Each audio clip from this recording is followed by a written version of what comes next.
The Boeing B-17 Flying Fortress, a symbol of American air power over Europe during the Second World War, first saw combat in the war-torn skies of Europe with the British Royal Air Force. The RAF designated these American-built bombers as Fortress Mark Is, believing them to be a potential game-changer capable of soaring to heights unreachable by enemy defenses and striking at the heart of Nazi Germany.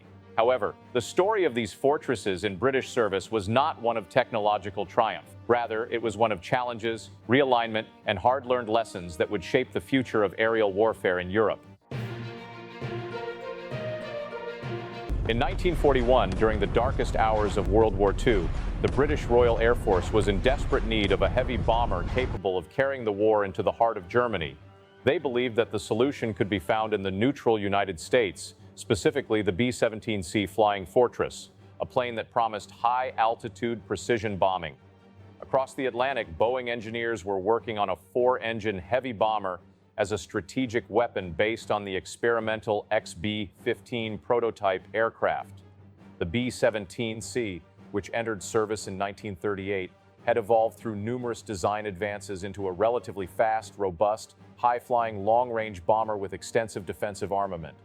Britain reached an agreement with the U.S. government to acquire 20 B-17Cs on the condition that Boeing would be provided with detailed reports of how the bomber performed in combat.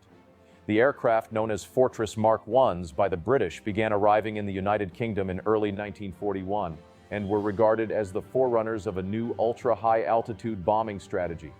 Churchill took a keen interest and was present as these new fortresses arrived from the U.S.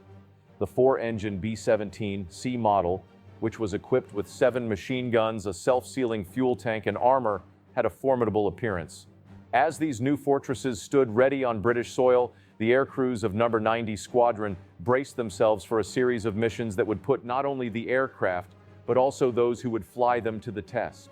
On July 9, 1941, the first mission, dubbed a Stratosphere Raid by the British media, was to be a daring strike from altitudes never before attempted on the U-boat base at Wilhelmshaven on the German coast. Expectations were high as 3 Fortress Mark Is lifted off and soared towards their targets.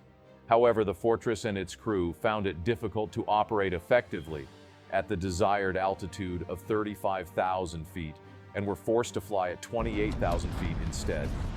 The mission was fraught with difficulties, the most significant of which were the numerous mechanical problems that plagued the aircraft at these altitudes. Despite the crew's valiant efforts, the sortie ended in disappointment, setting a precedent for the challenges to come.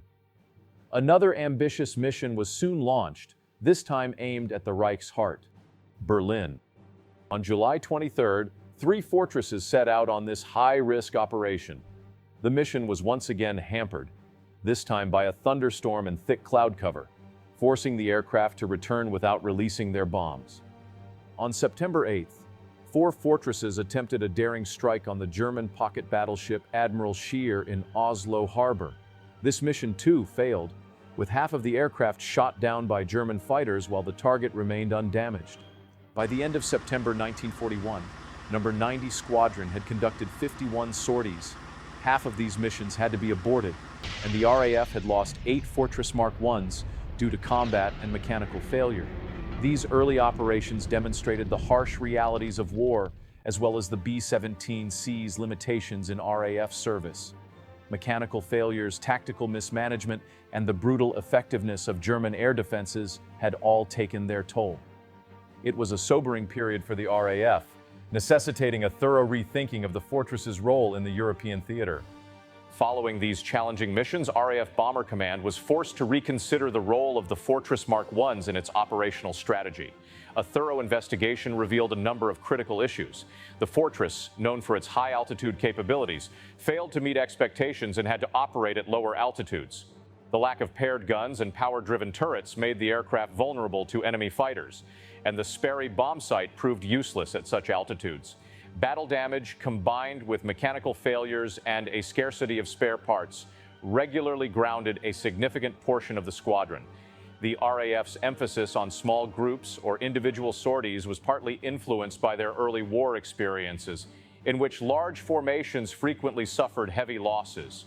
This approach, however, deprives the aircraft of the mutual defensive firepower that larger formations have. The Royal Air Force decided to abandon daylight bombing raids with Fortress Mark Is. This shift represented a significant strategic realignment, with the RAF focusing on night saturation missions, where it had already achieved some success. The experience with the B-17C not only influenced RAF tactics, but also provided valuable insights into the demands of modern aerial warfare. The RAF's time with the B-17 Flying Fortress taught them valuable lessons in the art of strategic bombing. It was a period of experimentation and adaptation that highlighted the changing nature of aerial combat during World War II. As the B-17 Flying Fortress's use in daylight bombing raids came to an end, the RAF sought new applications for these capable aircraft. The RAF's Coastal Command became the new home for the Fortress Is, which were repurposed for long-range maritime patrol duties, a far cry from their original bombing missions. This shift represented a strategic realignment, taking advantage of the B-17's range and endurance in the fight against the submarine threat. In this role, the B-17s, augmented by the later Fortress Mark IIs, found a renewed purpose. They made significant contributions to maritime patrol operations by patrolling the sea lanes and protecting vital convoys from the lurking threat of U-boats. The B-17's success in this role was highlighted by the 11 U-boat kills attributed to RAF fortresses during the war. Another intriguing aspect of the B-17's RAF service was its involvement in early electronic warfare. Some fortresses were used for radio countermeasures operations, which involved jamming German ground controller broadcasts to night fighters. The fortresses, once frontline bombers, now played an important role in the covert war of signal jamming and patrolling the skies above the convoys transporting supplies across the Atlantic.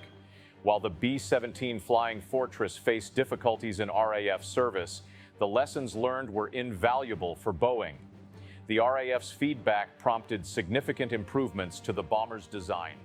Responding to the need for improved defenses and performance, Boeing introduced the B-17E model. This version represented a substantial evolution from the B-17C, addressing many of the shortcomings identified by the RAF. The B-17E's enhanced armament, coupled with design refinements, dramatically increased its survivability against fighter opposition. The B-17E's design changes were a direct response to the combat realities faced by the RAF, ensuring that the lessons learned were not in vain. In sharp contrast to the RAF's previous strategy, the United States Army Air Corps used the B-17E in massive formations. These aerial armadas, with their mutually supportive fire, posed a greater threat to enemy fighters. The RAF's early experiences with the B-17C taught them invaluable lessons about the demands of high-altitude warfare. These lessons, while costly, played an important role in shaping the future of the B-17 and strategic bombing in general for the remainder of the war. If you liked this video, there are many similar high-quality videos on my channel.